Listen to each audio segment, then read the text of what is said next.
Get your mother-loving ears on because your big-time radio DJ's got news. PayPal lets you choose how you want to pay for all the stuff. With PayPal, I can pay in-store, pay online, or pay over time. What's that? You want this translated into song? I hope you're sitting down. You can pay your own way. You keep those ears on, you hear? Don't just pay, baby. PayPal. Learn more at paypal.com. Prisoners?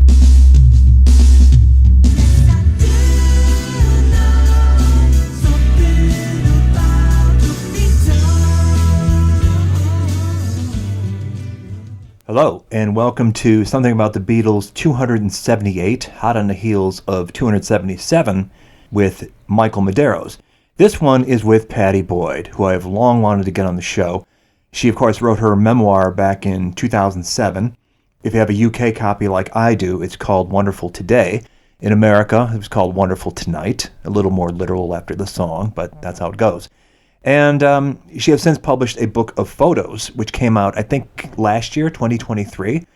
At least that's when I got my copy. And in any event, currently in the news for the Christie's auction of some personal possessions that she's been holding on to all these years that she's decided to relinquish. And we talk about that. And if you go online now, the auction closes fairly quickly. So if you're hearing this, go check it out. There'll be a link posted on the Sappy page if you want to see the stuff. But pretty amazing collection of things. There's some clothing, which being a model, you would kind of expect her to have held on to. A couple of full designs, as well as personal correspondence. You guys may have seen the news reports showing some of the items, the love letters from George and from Eric, and a few odds and ends, like a letter from John in 1973, some Apple tchotchkes, Apple Records stuff, and lots and lots of pictures. So that stuff's out there. There's also a video on YouTube she did for Christie's, sort of giving a little bit of backstory, but you get a lot more in-depth conversation here. We had an hour between the rounds and rounds of interviews she's been doing, and I tried to make the most of it. So I hope you're pretty satisfied. Maybe we'll talk again. We'll see if the fates permit, but I was able to cover as much ground as I could during this time, and Pattie's all the Pattie you want her to be. She's great. Check it out.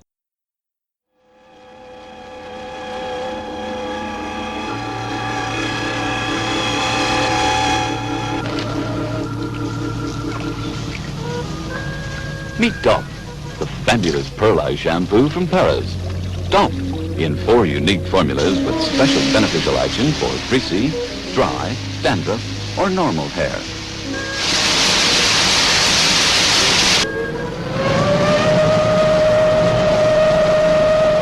Dop, the right shampoo for every kind of hair.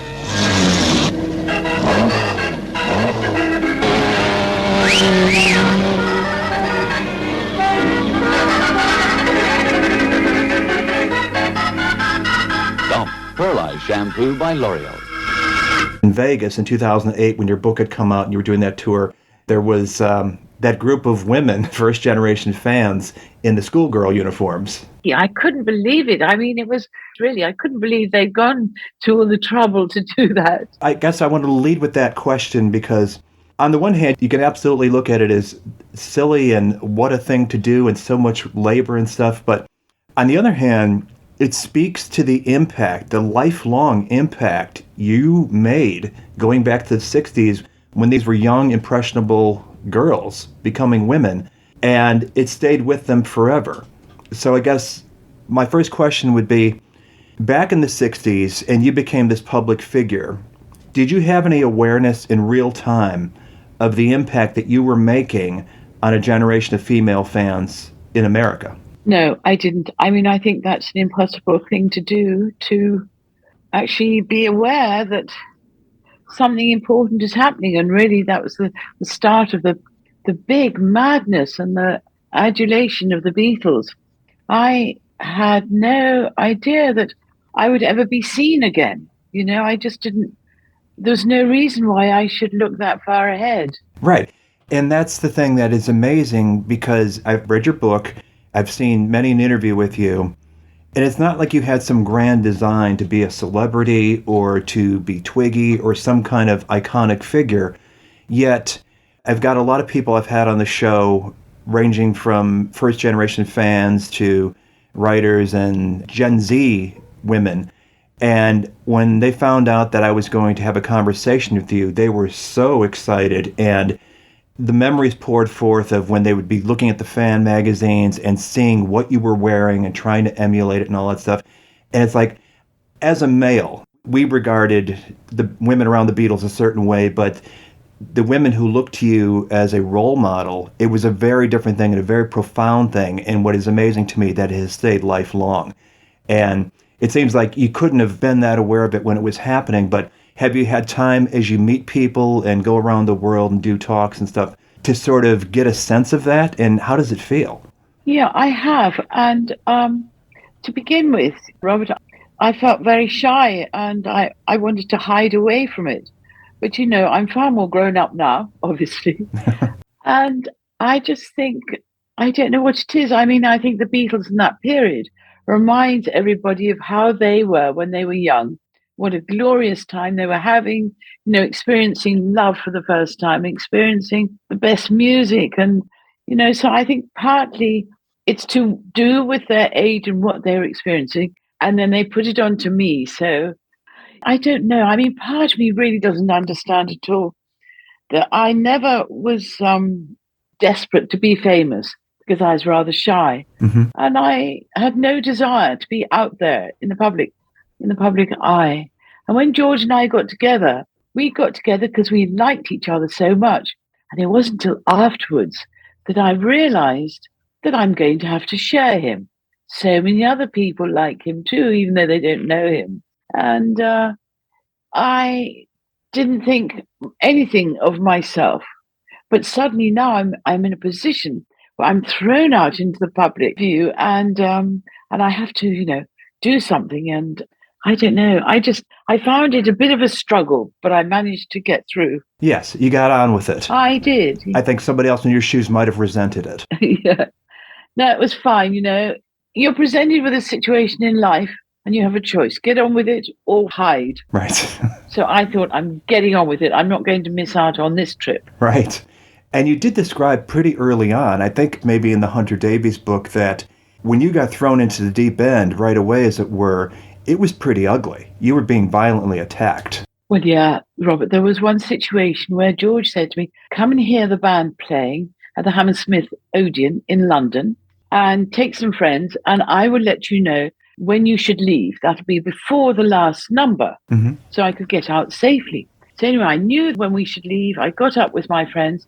We went out of the nearest exit door and down this really dark kind of passageway. And all these girls followed me out and they were kicking me from behind and pulling my hair. And Terry Doran, who was with us, was sort of trying to protect me. And then he grabbed my hand and he said, come on, we're going to run. We ran all the way to the car with these girls running after us. It was actually pretty scary as well as unreal. Sure. I'd never come across anything like that before. Yeah. Wow. That must have been terrifying in the moment.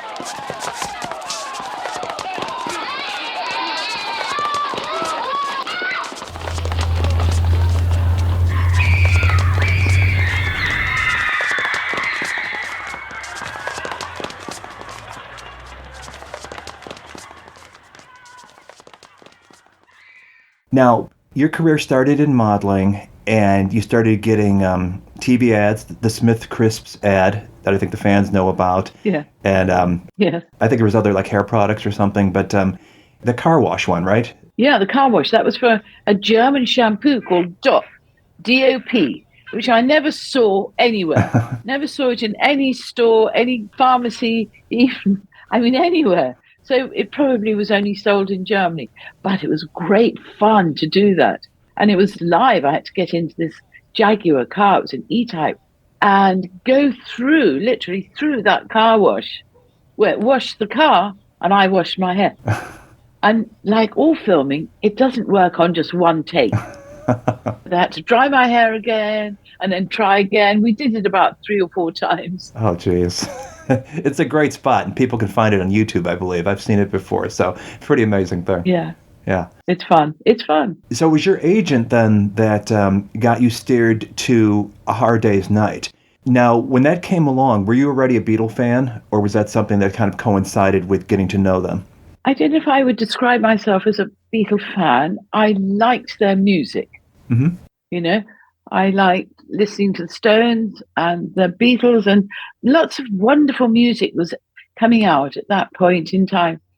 And in London, and all my friends, we say, have you heard this record or that record? So it was very much the new thing to listen to.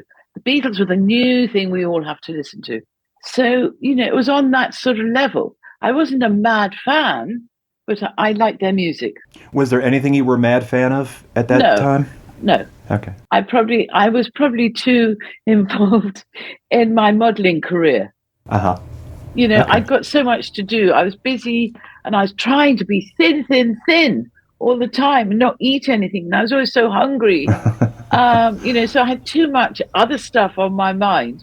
And also I did work an awful lot, several times every week. So there's no time to be a fan, as it were. Mm-hmm.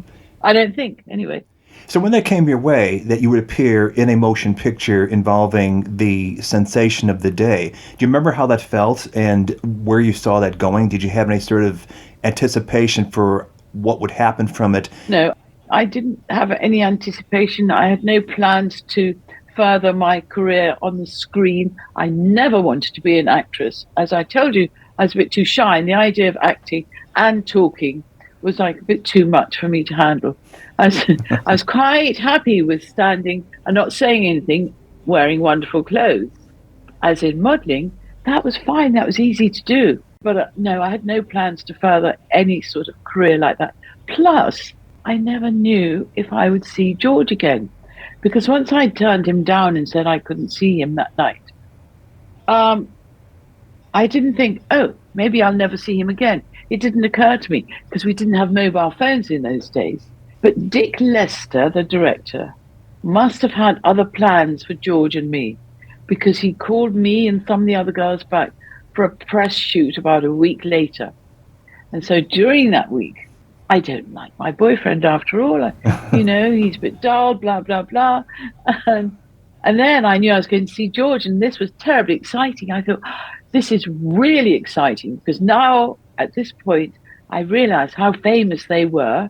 And God, to go out with him would be wonderful. I can tell my children, my grandchildren. And, I just thought about it would just be one evening with him. Yeah. But there we were, going out, seeing each other for 2 years, and then we got married. Mm-hmm.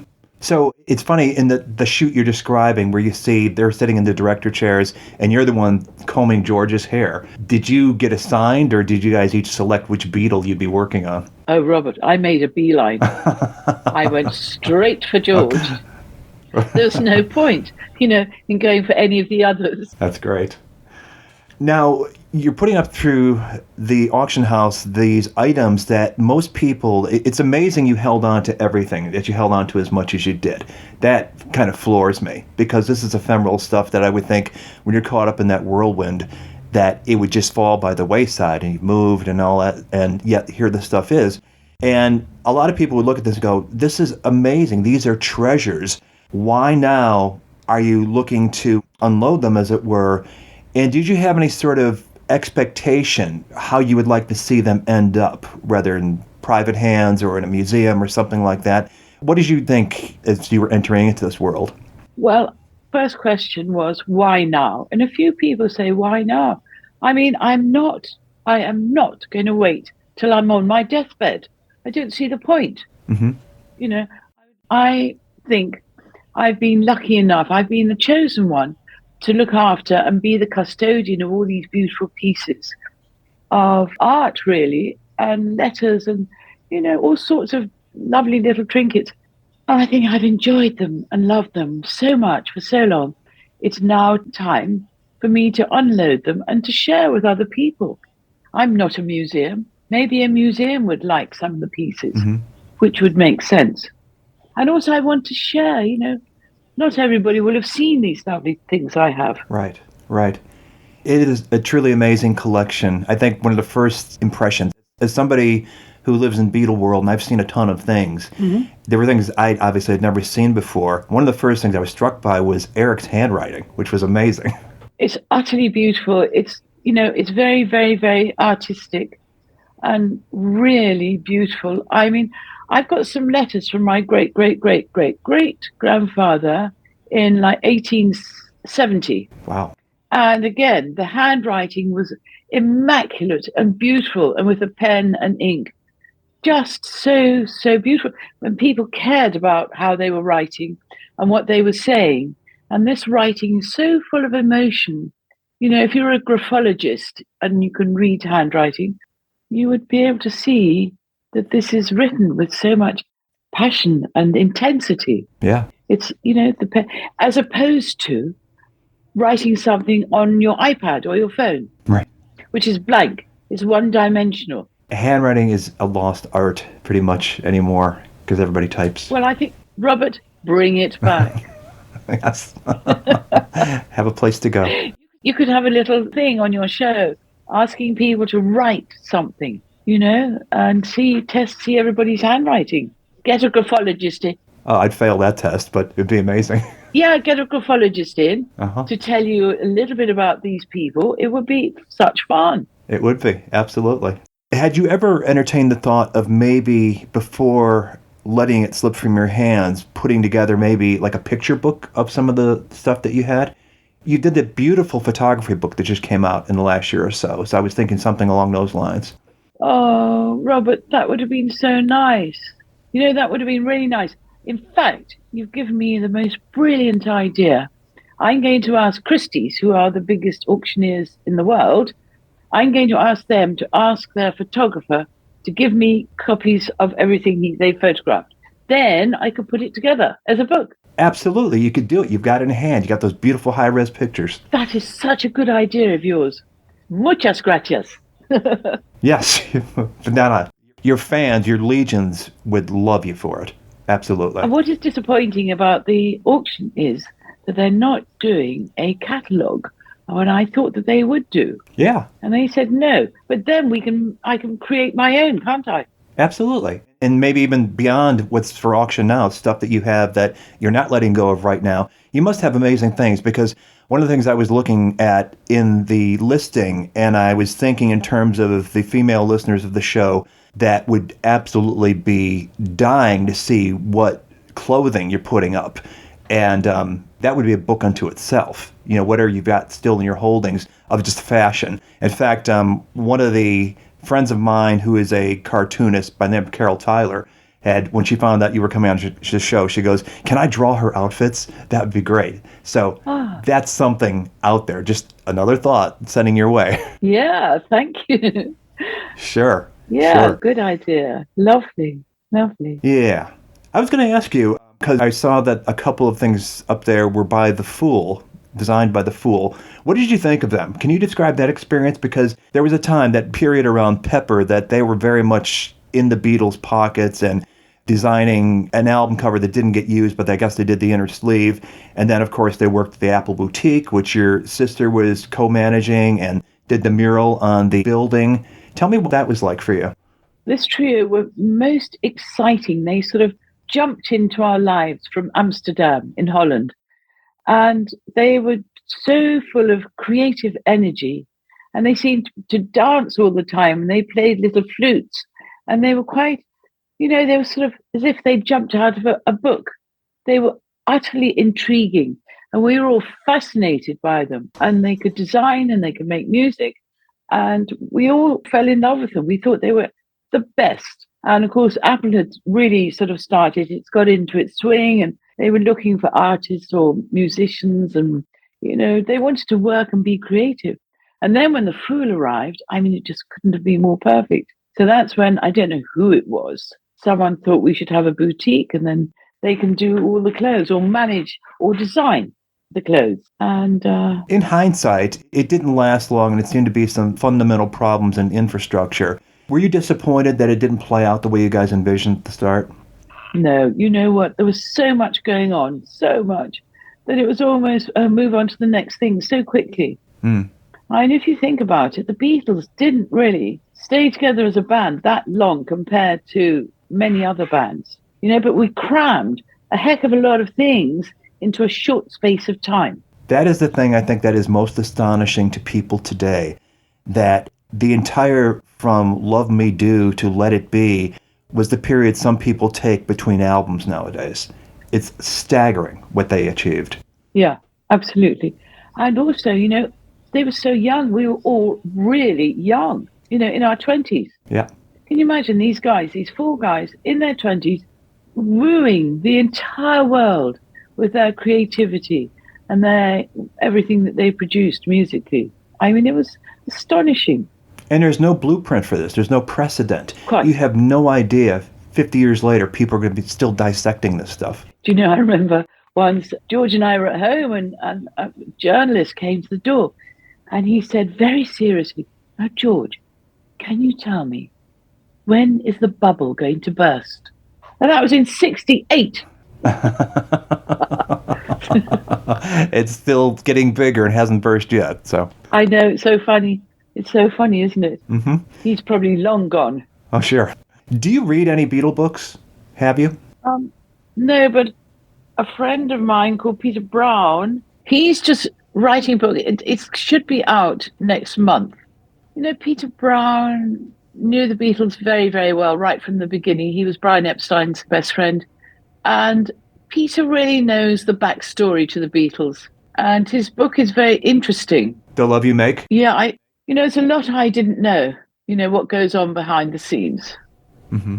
I was going to ask you specifically, I had on the show a month or so ago Philip Norman, who indicated he has lunch with you a lot and obviously just did the George book. Did you read that one? Yes. Okay. Why does he tell tales about us having lunch? Well, that's what he does. Yeah. So yeah, we have lunch. He's very amusing, great fun. Okay. So you were basically his star witness, it seems, for the book. Yeah. I mean, I dipped in and out of it. I didn't read the whole thing, I have to admit. But what I did read, I like the way he writes. Mm-hmm. Okay. So you saw enough of it to be satisfied with it and didn't feel like, oh, that's not what I meant, or he's not getting that right. No, I didn't feel that. But I mean, Robert, to be honest, I didn't read it from cover to cover. Sure. Mm-hmm. Neither did I, truth be told. I mean, I dipped in. It's nice to do that and just read the chunk here and there. Right, absolutely. But one of the quotes that jumped out at me, and I don't know if it may have come from you, you can confirm or deny that, but the quote was, paradoxically, speaking of George, he became more moody and uptight after he learned to meditate. Do you think that's a fair characterization? Well, it's sad but true. I think it made me worry about him because I thought when he's meditating, he's in another world. It's a very peaceful, calm world of meditation. And then when you come out of it, you have the real world. And I think the two were just fighting against each other in George's mind. He couldn't melt the two together. Mm-hmm. Because it would seem then the opposite was happening from what was supposed to from the practice of meditating. Instead of being more calm and more peaceful, and he gives incidents in his book of George being agitated when, like, for instance, when he was on a plane and a flight attendant interrupted him, and can't you say I'm meditating? Something like that. It just seems sort of paradoxical. Yeah, it's so weird that he couldn't embrace life and meditation. For me, I can meditate, and then it's lovely when I finish meditating because, I don't know, it just lifts the world. It lifts the clouds in the world somehow. It's more calming. The day is going to be more calm. But George didn't like the day. He preferred to be meditating. I don't know. Interesting. So it was an escape from the world. Yeah, he was quite complicated, really. Mm-hmm. Now, you were the one that sort of spearheaded the discovery of the Maharishi by attending one of his lectures and then bringing George and then the Beatles falling into it. And this came after their acid experimentation, which you unwittingly, along with George and John and Cynthia, partook when it was slipped to you guys in 65. How did you find that experience, and were you ready to move on by the time you found meditation? Move on? Yeah, from LSD. Well, the first time we had LSD, it was very naughtily dropped into our coffee at a dinner party. And then I think, I don't know, we maybe had it twice again, or maybe one more time, two or three more times, and that was it. I don't know, it's not something that I wanted to, I don't know. I think it wasn't something that I particularly enjoyed. Mm-hmm. It's fine, as an experience, but it's not something that I personally would ever become addicted to. Mm-hmm. It's not that sort of drug. I don't know if you've ever taken it. It's just irritating. I find it irritating. Really? Because it lasts for so long. And quite frankly, I've got lots to do during the day. Okay. So to be trapped in this drug is actually really irritating because you can't shake it off. It's boring. Interesting. Okay. George had said something similar once he'd gotten into TM about it did what it could do for him, and now he was done with it. So it's interesting that you both had sort of similar reactions. Well, yeah. I mean, he's talking about LSD, right? Yes. Do you think that with acid, in fact, that what you discover is yourself or just a fantasy? People can look at themselves objectively, instead of thinking that you're the big cheese, like people or even tend not to the do. big cheese, whatever you yeah, think. or whatever you think, you can see yourself from a different point of view. So consequently, it shows you a bit more truth than you've seen. Oh, and of course, truth depends on the person seeing it, but the thing is, you see certain things that have been there all the time, and yet you've lived with such a narrow concept of just general things, just like the trees or the grass or anything. Presumably, when you gave up those experiments with drugs, it wasn't because you felt you knew everything about yourselves, but because of the disadvantages of the thing as well, wasn't it? The thing is that your true self isn't on this level. Again, it's on a subtler level. So whatever the true self is, the way to approach it is through meditation or some form of yoga. We're not saying that this meditation is the only answer. It's obviously not. Yoga incorporates lots of different techniques, but the whole point is that each soul is potentially divine. No, I mean, after transcendental meditation, he then really loved the Hare Krishna movement. Mm-hmm. Was that something he found on his own, or were you kind of leading the way in that one as well? No, I think we met some really nice people from the movement, Krishna movement. Really adorable, so nice.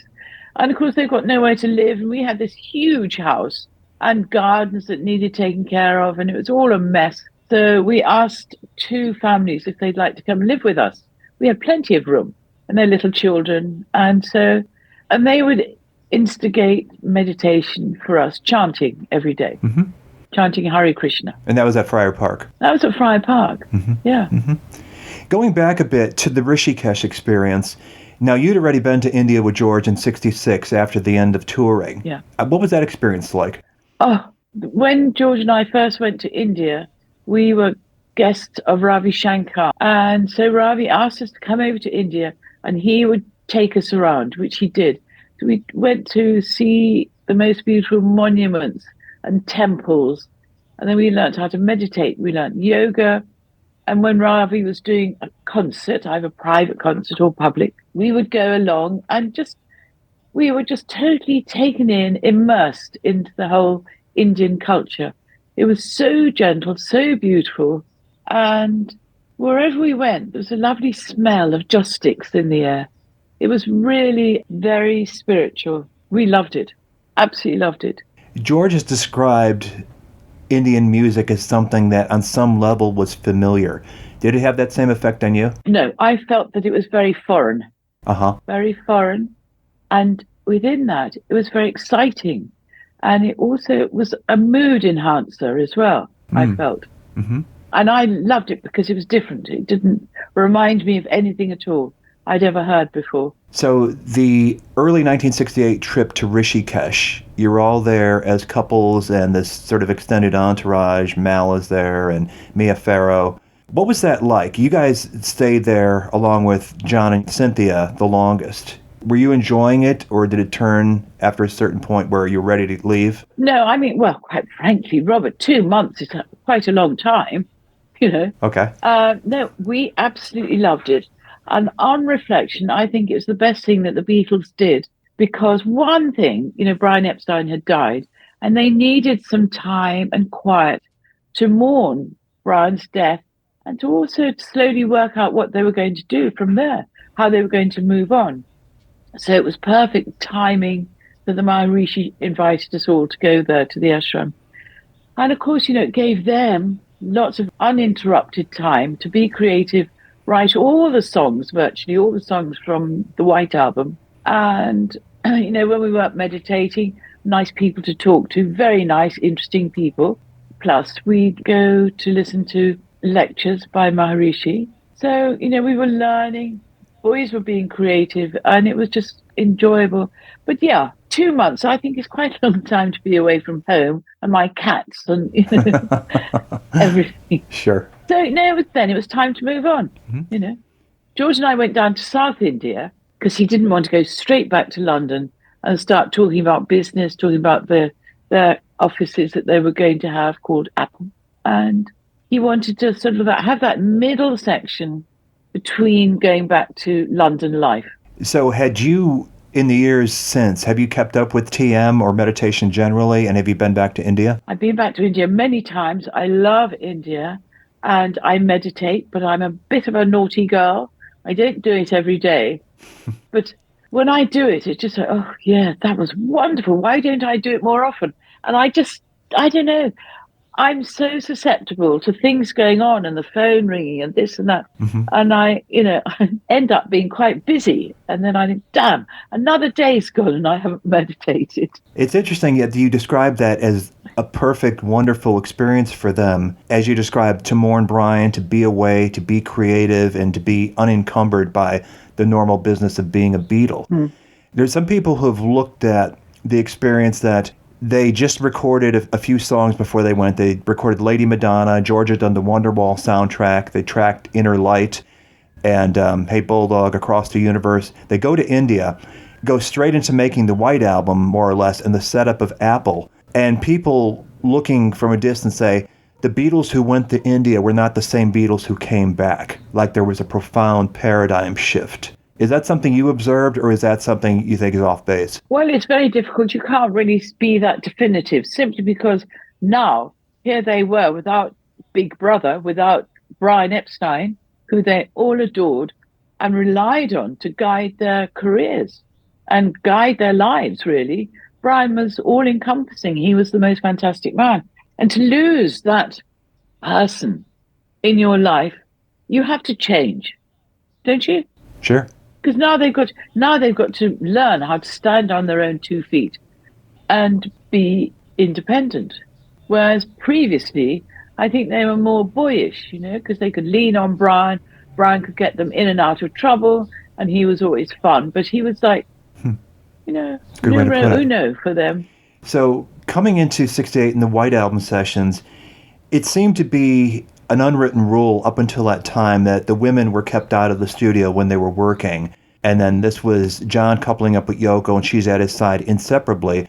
But this is also the year where during those sessions, for the second time, because apparently you're on Yellow Submarine as well, as part of the background of the partiers.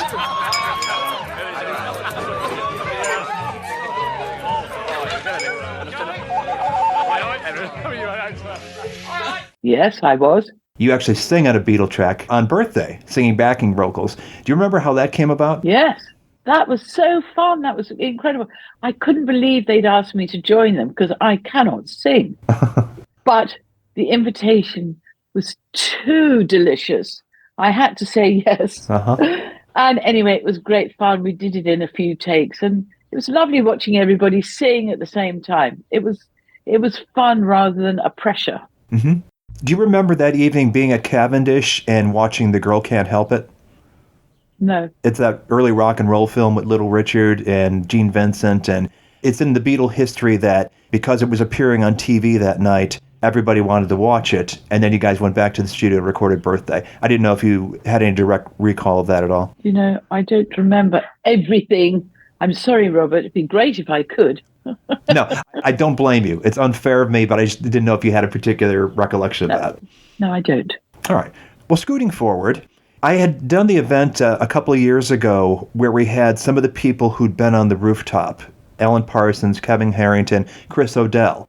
And in real time, when the question came up, why weren't you there that day, Chris, I guess, texted you and got the response back right away that George had told you not to come. Can you elaborate on that? And what was the reasoning? And in hindsight, would you have wanted to have been there? I would have loved to have gone there, but the reality is George didn't realize what they were going to be doing. He knew that the Beatles were going to get together and play, but he had no details. He didn't know what was planned. And I said, oh, well, can I come? Because it seems like everyone's going. And he said, no, I think we might have had a little bit of a domestic, Yeah. Which happens to everyone. Yeah, right. That's pretty well documented, what happened then. And without getting too much into the details, you guys were on the outs, but then you reconciled. And have you seen Get Back, the film, the Peter Jackson film? I saw the bit. Peter Jackson came to London and he created an hour and a half for us all to see. Mm-hmm. It was like a premiere event, but I haven't seen the whole thing for hours. Okay. No. The bit I'm talking about was... Right. Did you like it? Yeah. I mean, to me, as a fan, I can't get enough of it. Right. But it's funny, everybody I've talked to that was there at the time found it a hard slog. Like, I lived this once, I can't watch it again. So for the fans, it's a great gift. For the people that were there, it's like, nah, we're fine with our memories. Well, I must say, the way Peter Jackson edited it for, this one night, it was absolutely fantastic. And I had forgotten how hilarious John was. Mm. I mean, he's just...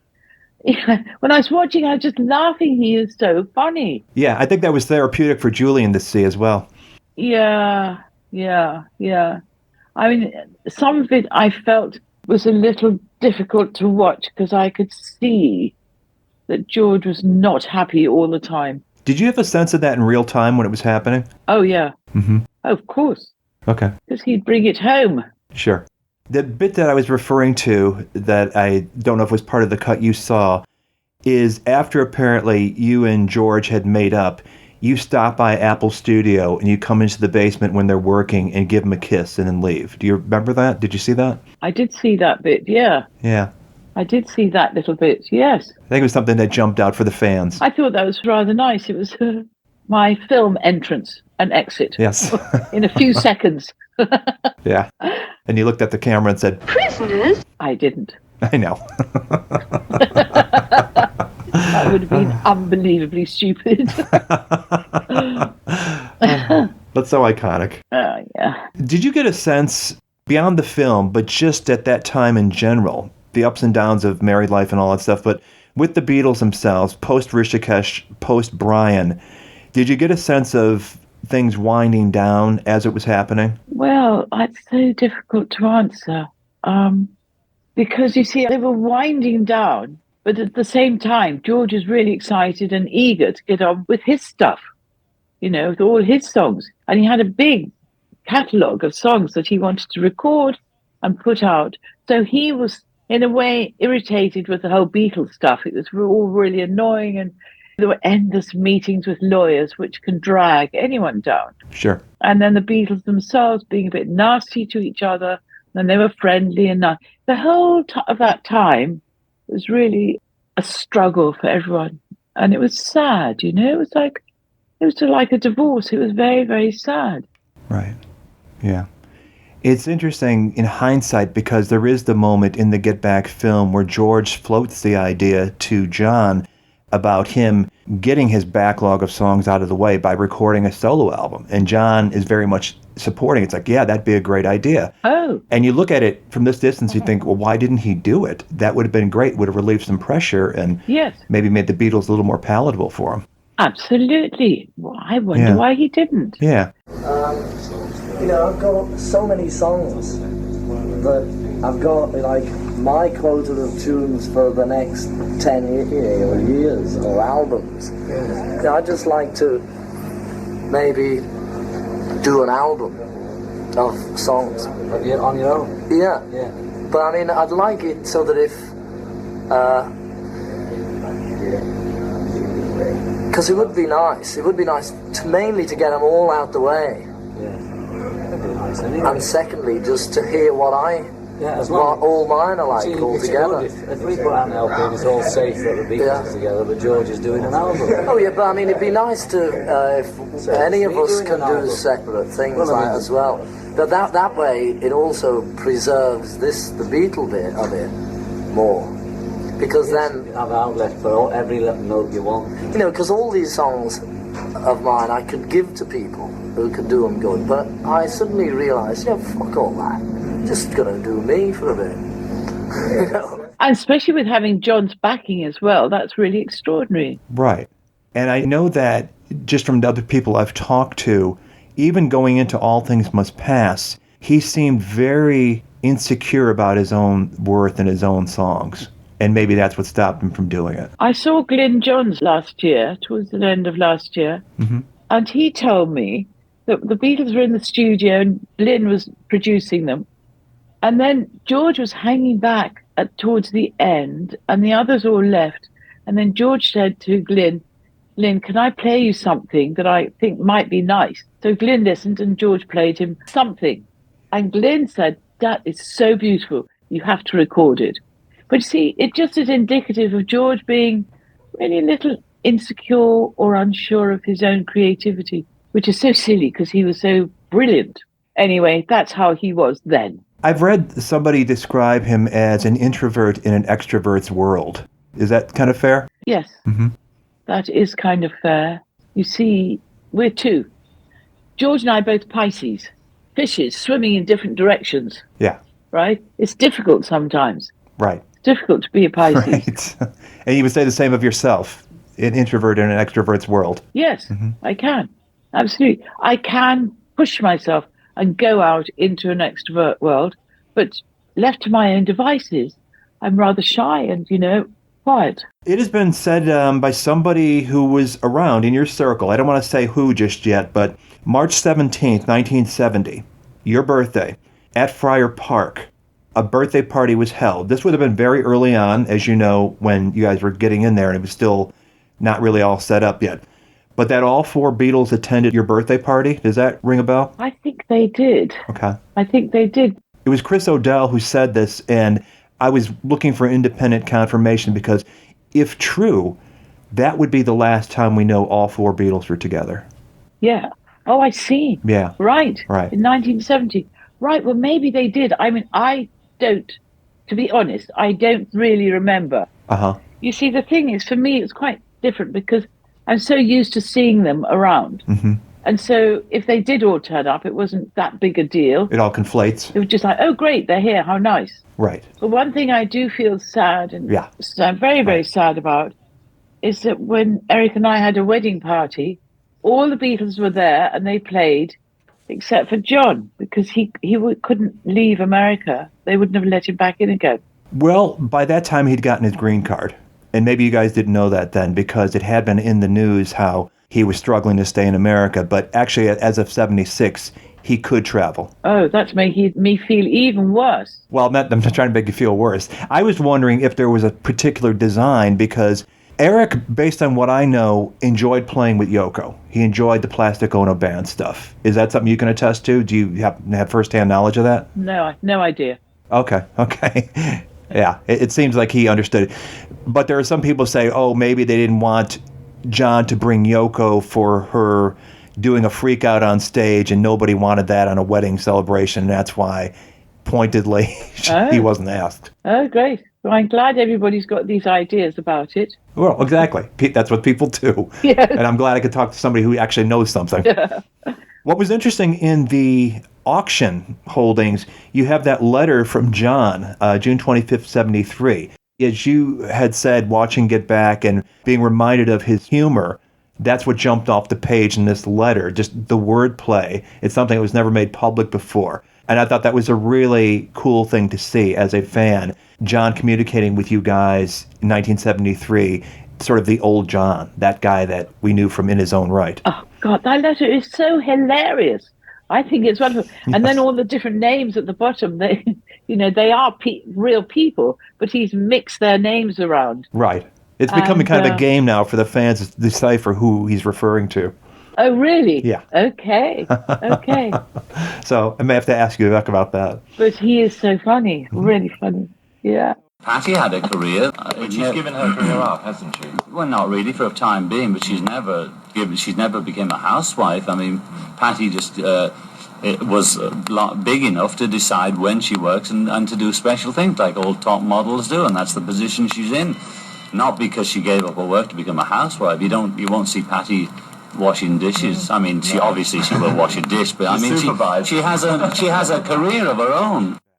What was the happiest time, looking back, on all the incredible stuff you saw in such a compact period during the Beatle years and even beyond? Is there a point in your life, looking back at this distance and with maturity, that you think, boy, that was the greatest time? Well, without thinking about it too deeply, I really, really loved a trip that John and Cynthia, George and I made when we went to Tahiti and then sailed around the Polynesian islands.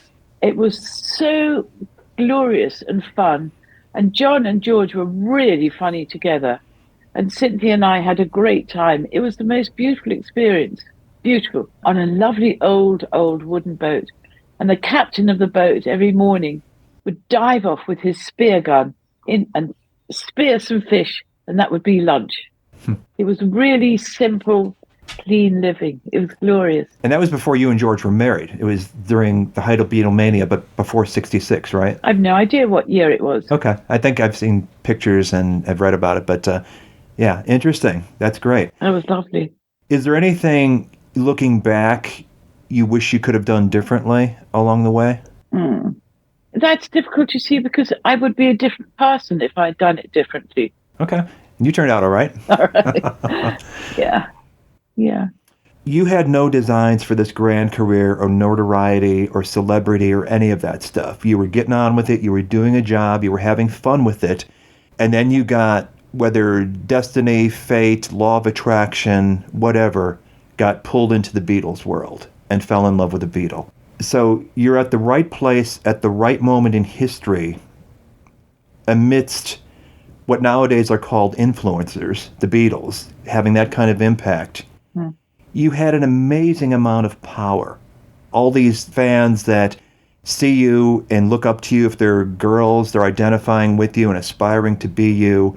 But you've got the Beatles' ear, and you take this power, you get drawn into meditation, you bring it to George brings it to the Beatles bring it to the Western world. So you had this amazing platform of influence, and you used it for positivity. You brought something profound to Western culture that resonates to this very day. Maybe they would have found it on their own eventually, but there was no greater engine than the Beatles with all that light and power focused on them at that time. And you undeniably, indisputably, were the prime mover for that. Is that something you've ever thought about? Because you look at all the people that do yoga now and are into meditation now, that stemmed from you. I would make that argument. And what a force for good to put into the world. You had that power. You could have gone any other way, but that's what you did with it. Is that something you think about? I don't think about it. Well, if I do have a moment, I think how fantastic it was that I was introduced to meditation at that time in history, and the power and the rays of energy that has emanated from that one movement of all of us going to India, and all the people that have been affected by learning how to meditate, and how it's healed so many people. And people have become aware, simply because of the Beatles, of something like meditation, which Maharishi always said, everyone should do it, everybody should do it. And it would strengthen the world, strengthen positivity and peace. I mean, obviously not everyone's doing it at the moment. It's all chaotic out there. But, you know, I love it. I love to hear that people are still meditating.